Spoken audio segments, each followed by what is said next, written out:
So you should look for, it'll be in the form of a MailChimp survey, and we'll also have links on that. We'd just like to know what you think about the session that we're having today, and hopefully you can give us some suggestions on how we may improve for the future. The other thing that I wanted to just mention early and often is that we do have a newsletter, and maybe that's how some of you found out about this session. I certainly hope so. But there are going to be several links in the presentation that we share with you that will take you to our homepage where you can sign up for the newsletter. This is a great way of finding out when things are changed. You know, with a new program, we're often clarifying some of the information that's on our website, and so we want to make sure that everyone knows about that. And we send out a quarterly update with all of the items that have been clarified, and so that's a great way to make sure that you're up to speed on what's happening with PFML. Johan, you could go to the next slide, please.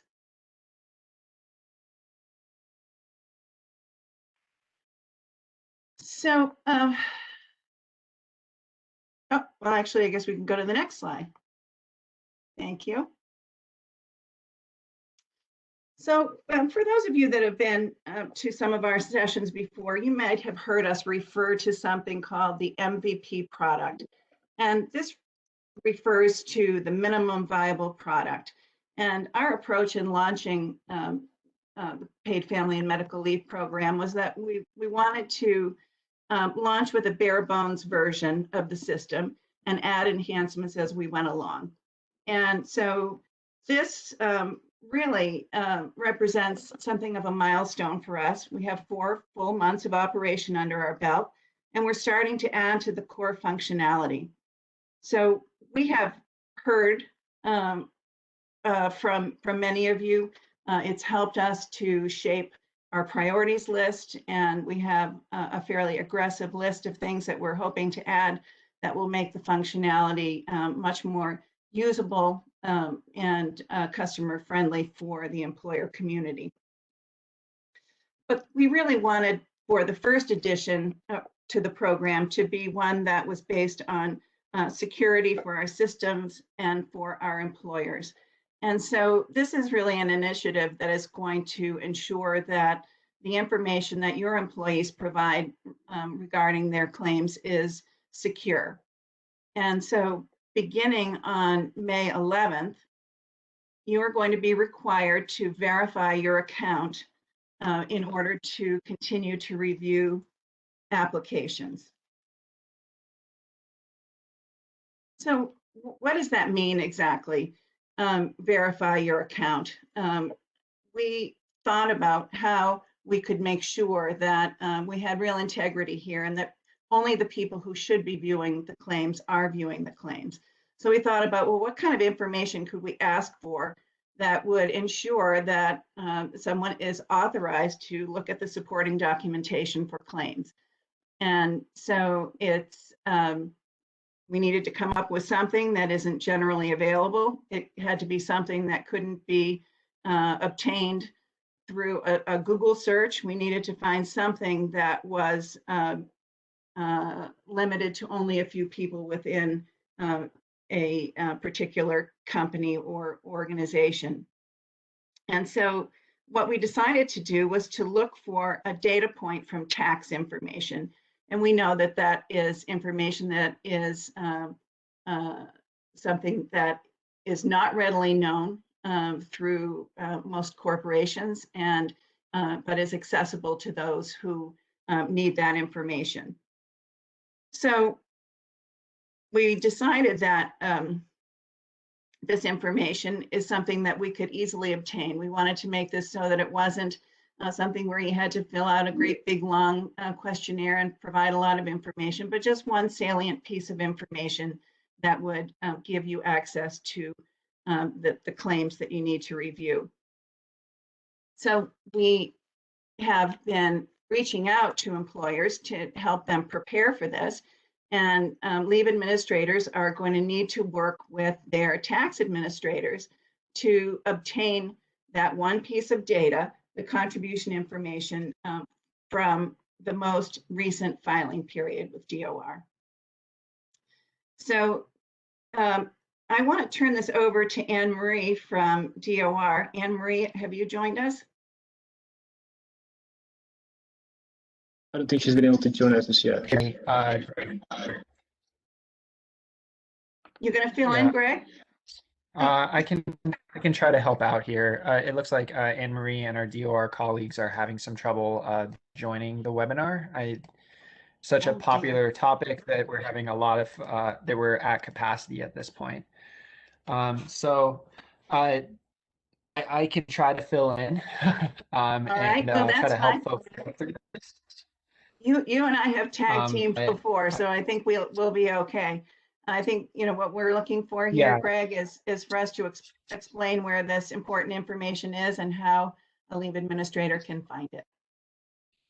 Yeah, absolutely. So as Mary mentioned, our goal here is to try to get a secure product that's going to allow us to give some more information within the portal after we go through a verification process to make sure that it's only being accessed by folks that need that information. So this is a stepstone. This is something that we realize is going to be a challenge for you, for our employers to help get into compliance.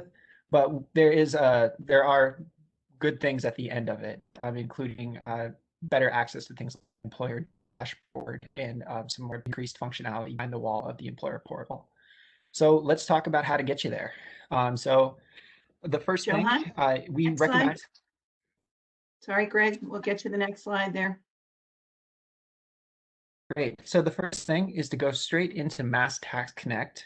So just as a note here, the only folks that will be able to access this are folks with access to Mass today. We recognize that that may be a different person than the person who is administering leave in your organization, but we ask that you try to make that connection happen so that we're able to verify that that person actually does have that verifiable connection to your organization. So when you go into mass.gov, or when you go into Mass Tax Connect, you see this this entry page where you enter your username and password. After going through that, you go into the login screen. Can we go to the next page there? At that point, you're going to have your leave tax admin go to the accounts tab and select the paid family and medical leave return.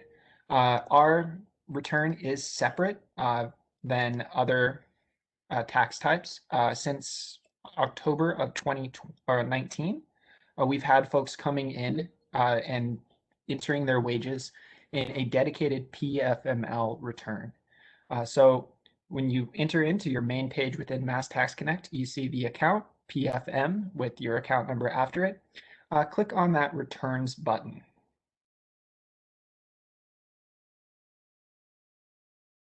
At that point, you'll be given this list of the returns that have been filed by your organization. In this case, what we're asking you to do is to select the most recent quarter for which a return has been filed. In the illustration below, that would be December 20th or December 31st, 2020, with the March 31st not being completed at the time that we took this snippet for the slide. So this individual would click on December 2020 to get to their return.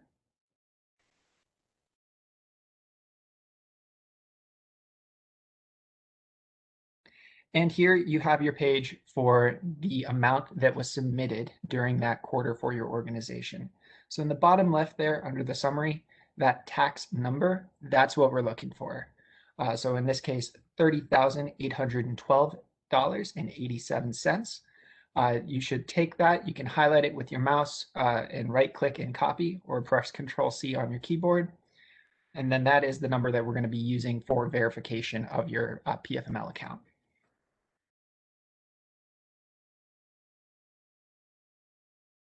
The leave administrator will log into their PFML employer's account at paidleave.mass.gov. We do already have if you already have an account, you can enter that into straight into the login page.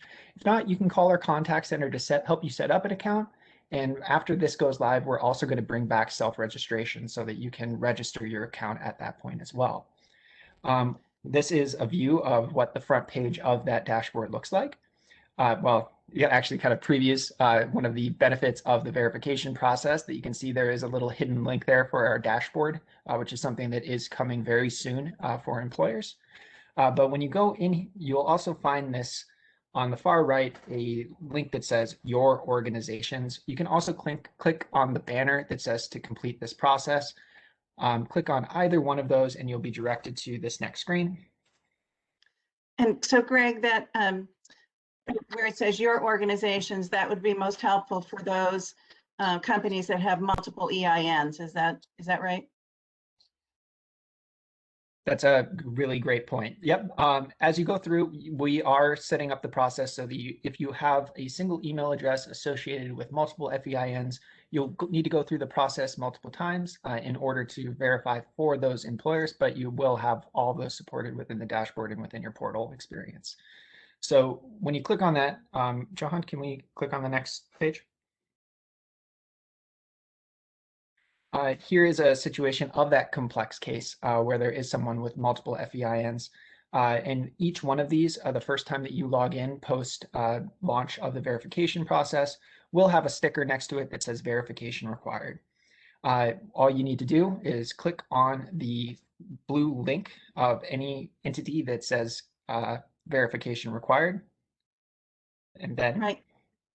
So I think that it's important for us to just note here that if you do have more than one EIN, then that's going to mean a little extra legwork on your part.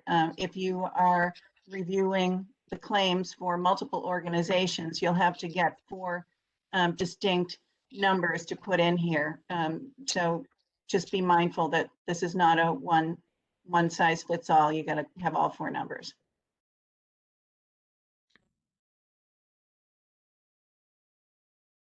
And then since you already have this in your copy board, or you've already copied your tax amount, you copy it into this box and hit submit.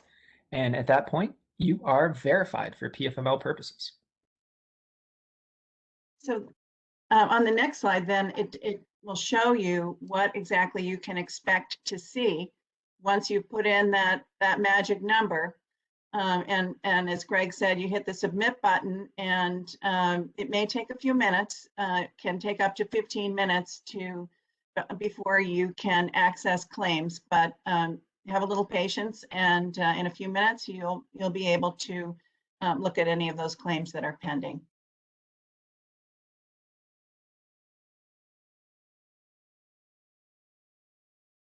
You want to keep going, Greg? You're on a roll. I'm happy to take over if you'd like, or however you'd like to do it.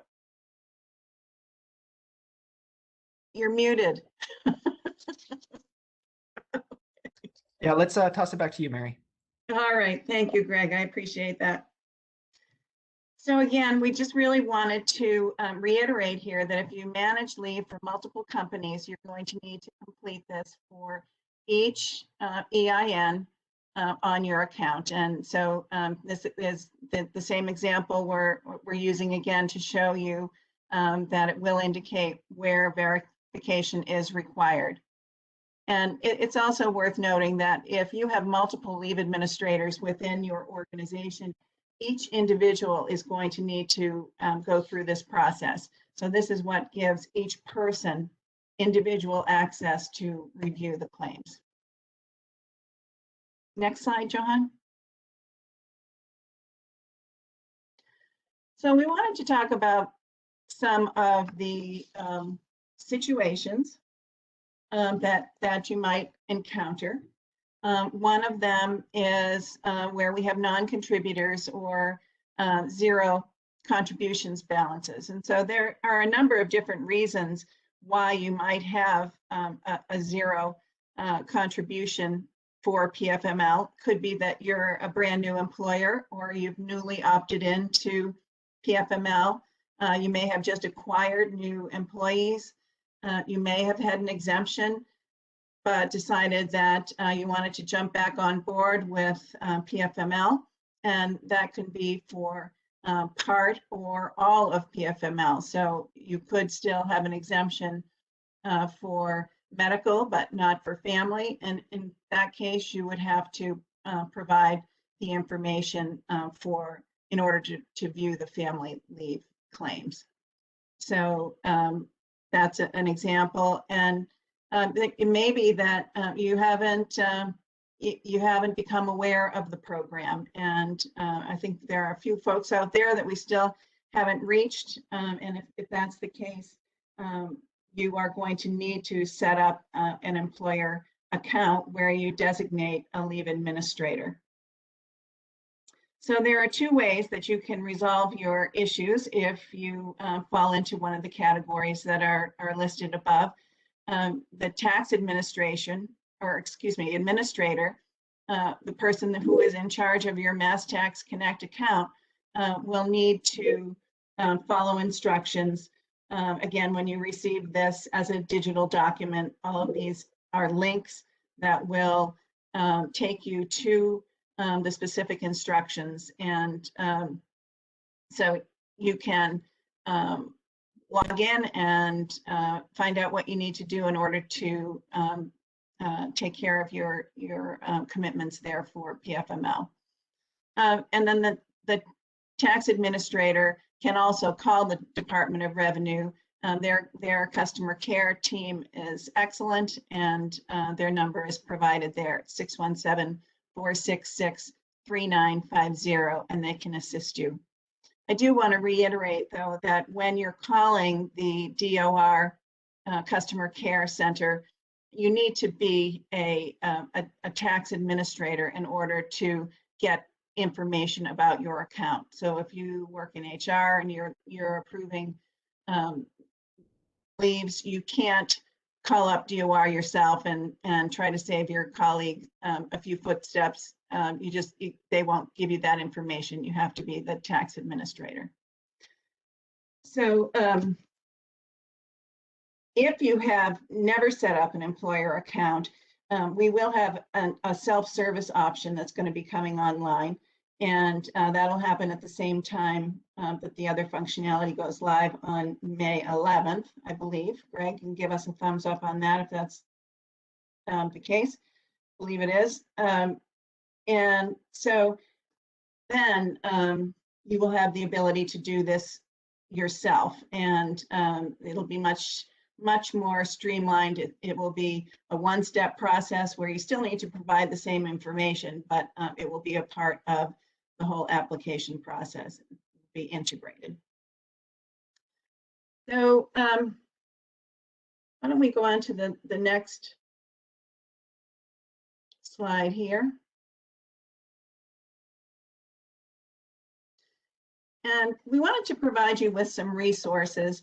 Our team has collected a number of documents that I think will be helpful to you as you go through this process.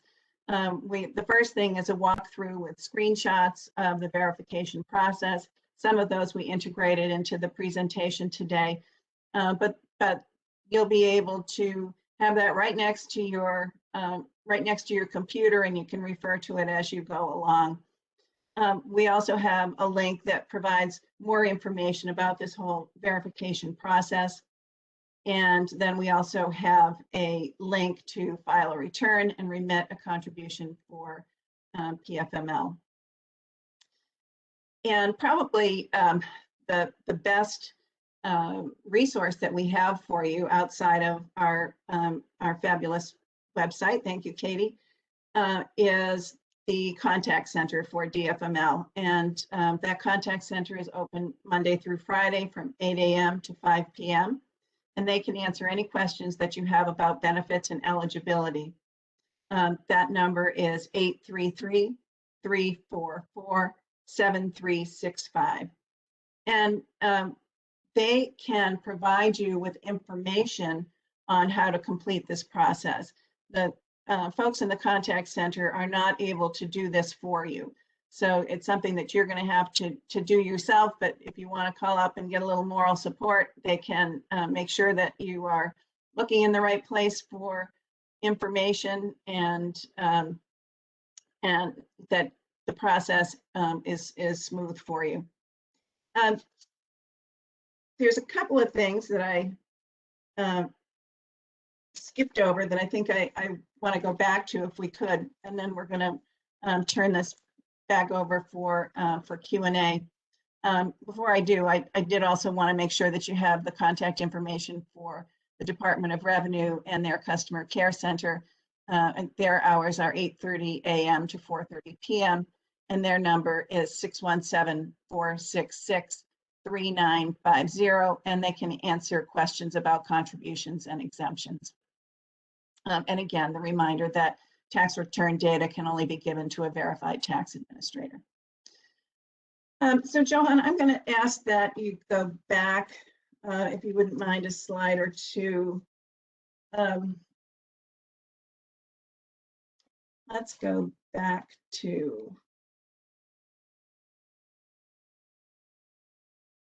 the slide that says your employer account. And this is the slide that had the thanks for verifying your paid leave contributions. And so this is the screenshot that you'll get when you're on the happy path and when things go according to plan. But we know that that doesn't always happen. And so our team has been working hard at trying to anticipate what issues might come up for employers. And so we've identified a list of known errors. And for each of those known errors, we have a message. And the message will help you to solve the problem that's preventing you from being verified. So it will provide to you links that will give you more information or get you to the right place. And if you do need further explanation there, you can call the contact center for help. But I did just want to let you know that if this is not the screen that you see after you've put in your information, there may be an error. And, I think Greg touched on this a little bit. It's very hard to find a time during the year when you're not kind of in crossover from one fiscal quarter to the next. And so the information that we're looking for is the last period where you have filed. So if you had a 0 filing, you'll need to go back to the preceding quarter and get that number. 0 numbers are not going to get you the gold ring here. You have to provide a number of what was paid for contributions. So as you can see here, Johan's taken us back to look at the different quarters. So you'll have to go back to the point in time when there actually is a number. So again, that would be one of the known error messages. If you put 0 in there, you're going to get a message that pops up telling you what's wrong and how you need to fix it. So we hope that we've anticipated all of the issues that might come out as you go through this process. But if we have not, then our contact center is there to help you. Mary, one of the big questions everybody keeps asking is, can they do this before May 11th? And or is the deadline May 11th? Or so I think we need to clarify that it's starting May 11th. Sure. Yeah. Excellent, Katie. You just answered our first question. You're absolutely right. This is something that can only happen on or after the 11th.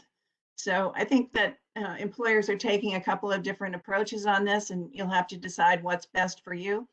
Some are addressing this on an as-needed basis, or as a claim comes in, you're going to receive a notification that says you have a claim that's waiting to be reviewed, and then some employers will go in then, complete the verification process, and go get themselves a cup of coffee while the verification process is completed, and then they can come in and review those claims.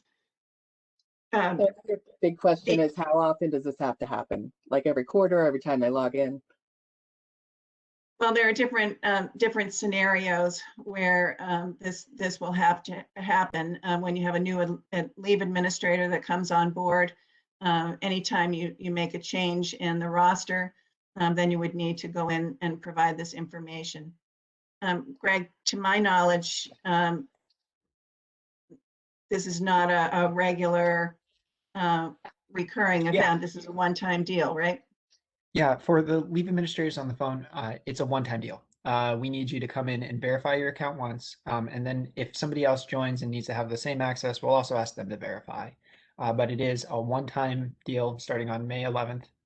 Or May, yep, May 11th. So you only will have to do it the one time. Good. Or just to remind the panel here that our contact at DOR, Diana, was able to make it in. So if any questions there, but a great resource. So thanks for joining us, Diana. Deanna, thank you so much. And I'm not sure how much of the presentation you were able to hear, but if there are any key points that you'd like to emphasize, happy to give you the floor. So I literally just got in successfully, so I missed most of your presentation, unfortunately. You know, just to, you know, emphasize again, I'm sure you probably already discussed this, that in order for anyone to have access to the information on Mass Tax Connect, they have to be an authorized user. We cannot share any tax information or any login information with anyone who is not that person. And there's a verification process we go through. If someone says, hey, I'm so-and-so, that's not sufficient. We have to confirm other information. It varies from call to call. Sometimes we ask for a tax return amount. Sometimes we, you know, an email associated with it, plus some other information. So I think that's the part, is that just because someone is the leave administrator doesn't mean they're going to be able to call Mass Tax Connect and get the amount that they need to verify. It's a two-person process for this. Great. Thanks, Deanna. We did stress that, but you can't stress it enough. I know. So. Yeah, because we will get a lot of calls from people saying, I need this information, and unfortunately it's confidential and we can't share it with just anybody. So we have to go through that process as well. Well, we appreciate your efforts to make sure that we've got good program integrity and that information, confidential information, stays that way. Of course. Another question is about what is the time frame after 5/11 to verify your account? Yeah, that I was actually just going to make up a question myself and answer it, but that's pretty much it. What will happen is if you do not go in on May 11th, you will continue to get notices saying that you have a claim that is pending review, and so these won't go, into the big black hole. You still have access to those as soon as you've provided the verification data. So that's what I was saying before, is that some employers are saying, I'm just going to wait until I get a claim that's ready for review, and then I'll put the number in. And that's fine if that, if that's the approach you want to take, that's great. Otherwise, you can be proactive and get that taken care of and out of the way on the 11th, so that when a claim comes in later in the week, you're ready to roll.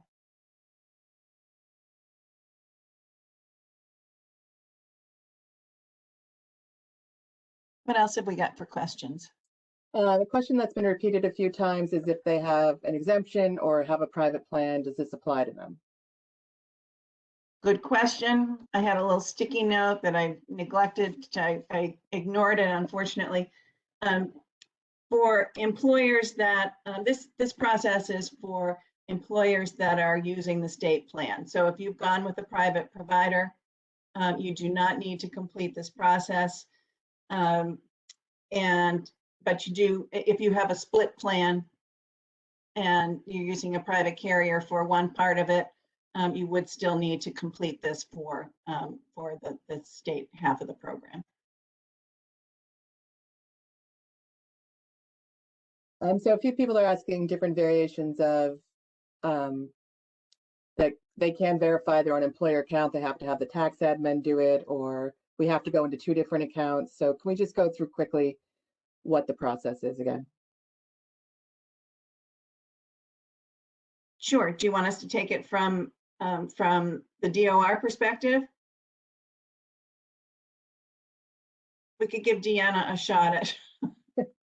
Yeah, I think we need to clarify that they will need to interact with the tax administrator to go into Mass Tax Connect to get this number so that they can verify their PFML employer account. So however Exactly. that Correct. makes sense, Correct. And you know, I've actually talked to a lot of people already. We have already gotten a ton of calls about the email. You know, the first thing that they say is, well, I have a quarterly report. Do I have to actually log into Mass Tax Connect if I have the report in front of me? And the answer is no. I mean, the amount will be the same. So if you're not the tax admin, but you have the quarterly report, you know, that is shared among the, you know, employees in your entity, whether it be HR or payroll or whatever, you don't have to log into Mass Tax Connect. And if you're not the tax admin, then you don't have to worry about that issue, because you'll have the contribution amount will be the same, whether it's online or whether it's in your report, unless it was amended, and then you might want to confirm that, but it should be the same, and that amount will work regardless of where you accessed it from. Great. Another question here. We use a third-party payroll provider that files and pays this. Should I do the verification or do they need to?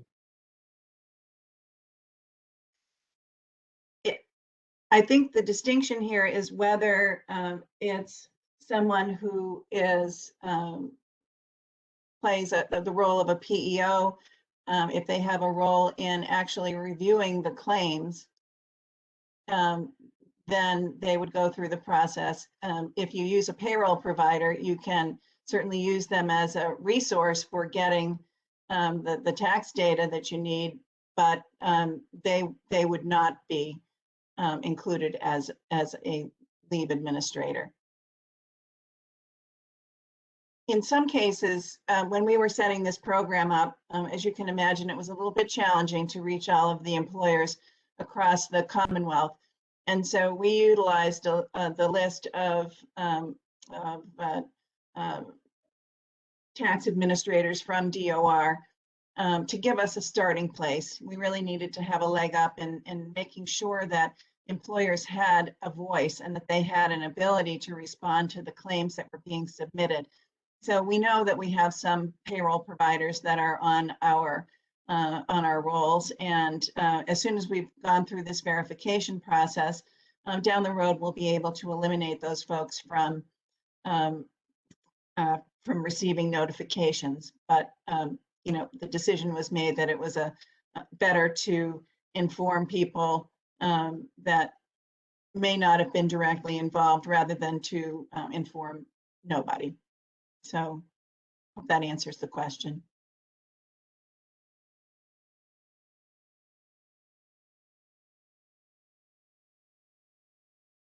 Several people have asked if we're going to share these slides and the recording, which of course we are. Yes. So we'll have those for you available in two different ways. One will be on our website where you went to register for this event. If you go back there, probably need to give us a couple of days, but we're going to put the recording, we'll put the deck, and we'll put some of the questions that we don't have a chance to answer during our session today. Oh, and then the other way, I'm sorry, I spaced out in the middle there. But, and then the other way, we're going to send you out a MailChimp survey about this session, and in there we'll also have the links that will take you to these documents on the website. Another question, Mary, was because people just want to get some clarification on if the contributions data can be pulled from the PFML portal, or is this something they have to go outside of to DOR, for example? No, that's something the tax number can only come from DOR, if I'm understanding the question correctly. Yeah, sorry, I guess the question was more of like, as a leave administrator, do I have to log into PFML or to DFML's portal first and then do the whole process there. But again, for us, we want to clarify that, you know, you do have to go to your to MassTax Connect to complete the process. So it's not all in one application, if that makes sense. Yeah, you know, this is not a one and done kind of thing. You have to get the tax number first, and then you go into PFML and follow the steps that we outlined. If you want to go back, we can run through those again. But you would log into your account, and there's one single box where you put in the number and you hit submit.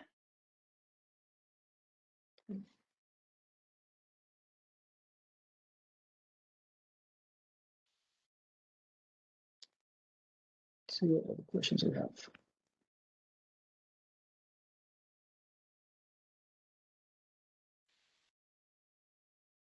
I know that was a lot with all of those screens. I wonder, would it make sense for us to just run through it very quickly again, now that folks have kind of acclimated to what we're talking about?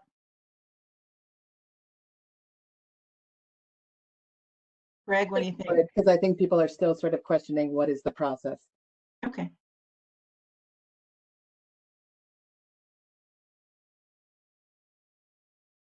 Deanna, Okay, would so you mind do we want to taking kick us- off? I'm sorry.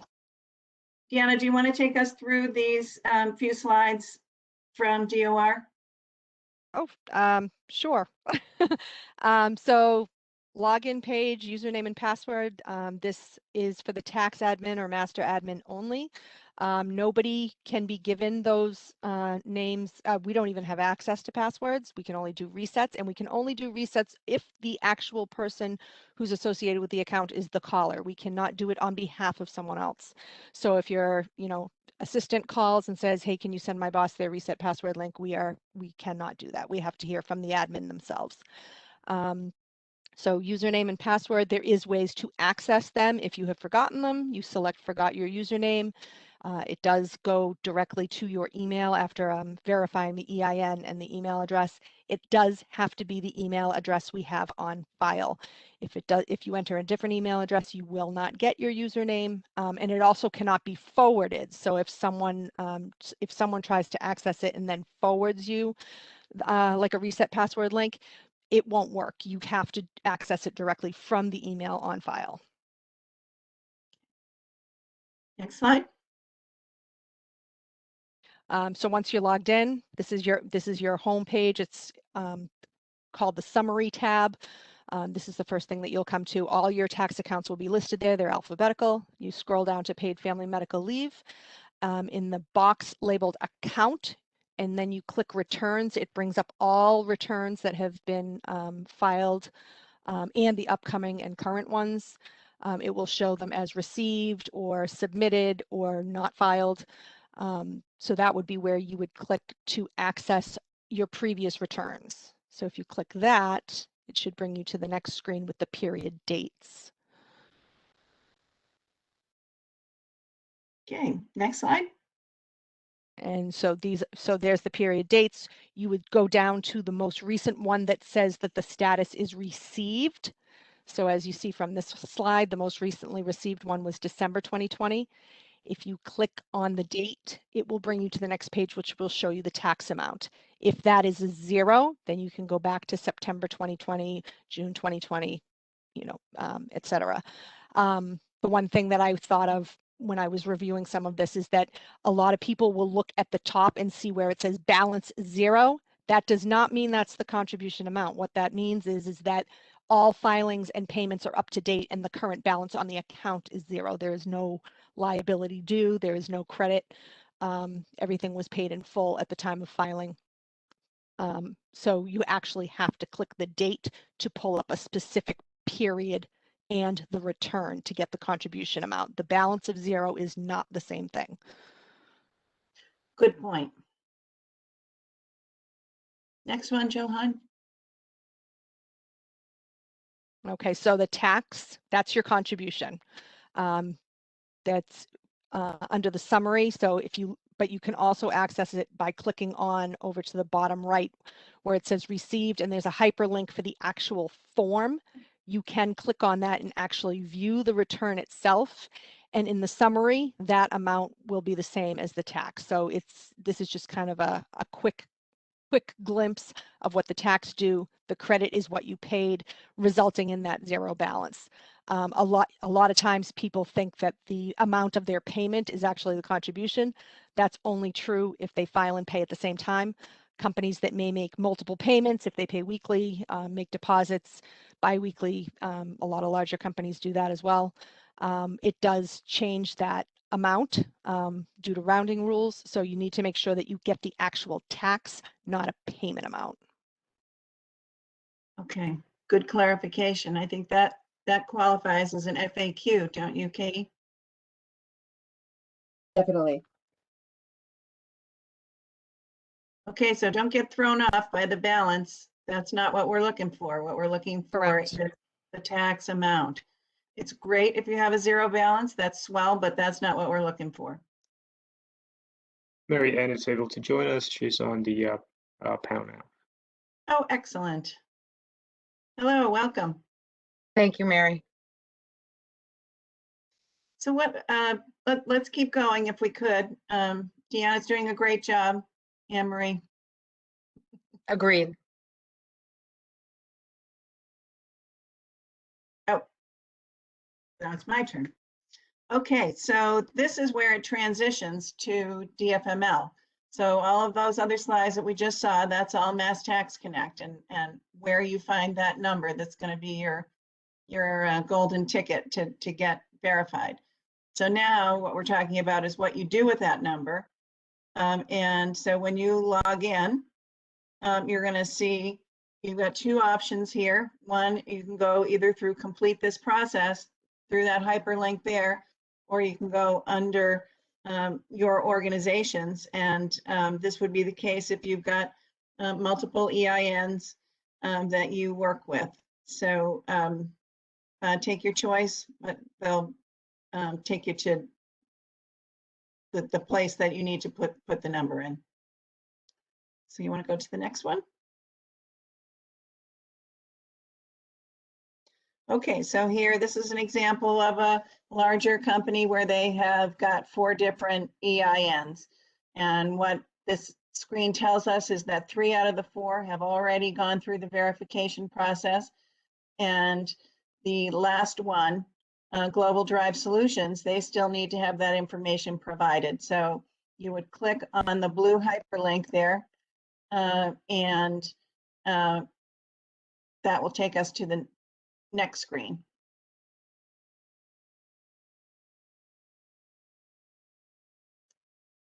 So here is the screen where you verify your paid leave contribution.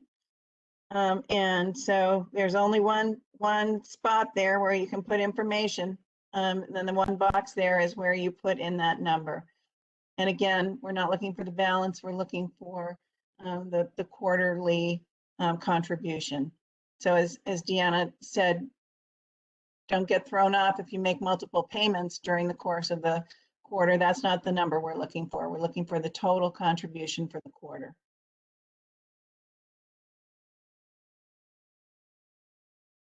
And then this one is the screen that you'll see once you've completed this process correctly. So you'll see the screen almost instantaneously. It might take a little bit of time, but it will take about 15 minutes before you're able to go in and view claims. So just beware that you may have to take a little break until you're able to look at the claims and review those. So 2 different systems and one piece of information. And again, here, if you make a mistake, let's say you put in what the weekly contribution is rather than the quarterly, you'll get a known error message, and there will be some links there that will tell you how what the issue is and how you would go about resolving it.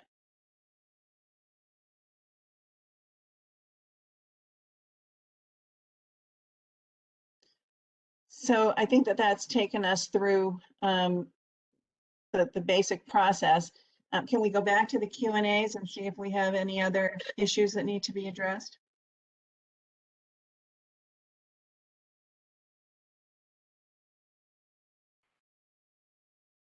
Yep, one question here. What if there is only 0 filings? If you've never made a contribution to the program at all, That's what I am assuming, yeah. okay, then there is a link. Our website has lots of information on how you would set up an employer account. Deanna or Anne Marie, do you want to talk about it from a financial standpoint? How people would pay for back contributions owed? Sure, that's great. That's a great question. If you are a new company starting up and you have no prior filings, or you're registered already and the last few have just been 0 filings, then we would prefer that you call the Department of Revenue. Again, the number is 617-466-3950, and we'll walk you through the process. We prefer you to call us and we can handle that for you. Okay, great. What other questions have we got? And several people are asking sort of the link to the employer portal or the login. That should already be something that they have, but if not, we will include that link with the slides. And it's also part of the walkthrough. Oh, good.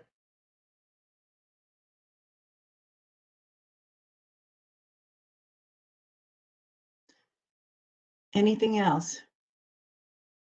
There's a question about what happens if you don't verify? Well, what happens if you don't verify is that you lose your ability to take part in the process.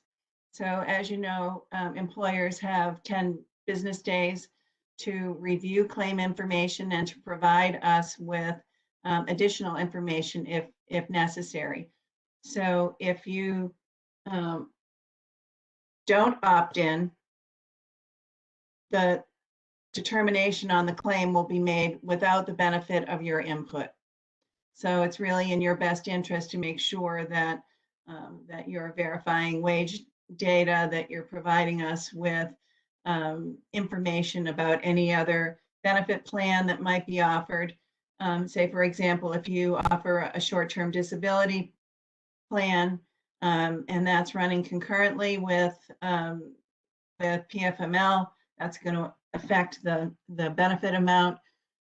It could wind up that an individual is overpaid if you aren't alerting us to the fact that they are receiving some other compensation.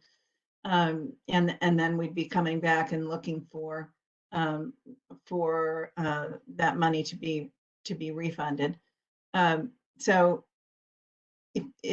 this step in the process is ensuring that you have a voice.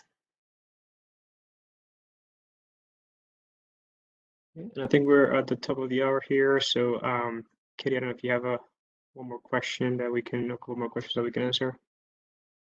I think I just want to say, because it's come up in several questions, which is these are 2 separate accounts. It's the Mass Tax account run by the tax administrator, and then the leave administrator or the HR person, or it could be one and the same, but it's an account with PFML to manage claims for PFML. So you'll need to get this number of the last period that was filed with DOR, the Department of Revenue, so that you have that data when you log into your leave administrator account to verify it. So that's the process. There's no connection between the accounts. They won't, you won't log into Mass Tax Connect and see anything to do with PFML except for the quarterly contributions that have been filed. And I think one question here that one topic, I don't know if we touched this already, is about exemptions. The question is, does this apply to you if you have an approved PFML exemption? This does not. Does not.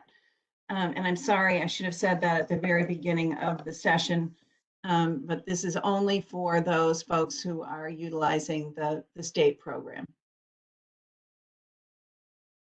There is a question about how to create an account, an employer account. Is it possible for us to put up in the chat a link to the website page that addresses that? Yeah, I believe Greg already did this, but we'll make sure that goes out with the slides too. Okay, that's a great idea. As a reminder, we are taking note of the questions that are coming into the chat and the Q&A, and this will be put into a Q&A file that we will send out with the follow-up email. Great. Well, I'd like to thank everyone for taking part today. Thank you very much to our presenters. Thanks as always for our wonderful colleagues at DOR. Anne Marie and Deanna were and are terrific resources, so we're grateful for their help. And Johan and Katie, thank you very much. Greg, of course, has a wonderful breadth of information about the program. And we thank you all for being here. We will be doing another webinar next week. I believe it's the 5th at noon, is it? Correct. Okay. The content will be the same. And so if you'd like to have someone else in your organization take part, we'll make sure that we've got a larger capacity. If anyone in your organization was unable to take part today, please let them know that we will be offering this again. And, you know, Thursday the 6th at noon. oh, I'm sorry. Did I say the wrong date? Oh, sorry. The 6th. So, and if you're here as a leave administrator and you think it might benefit your tax administrator to take part next week, feel free to send them the link on our webpage that will get them registered for the session. So thanks again, and we look forward to continued communications with you all, and have a great day.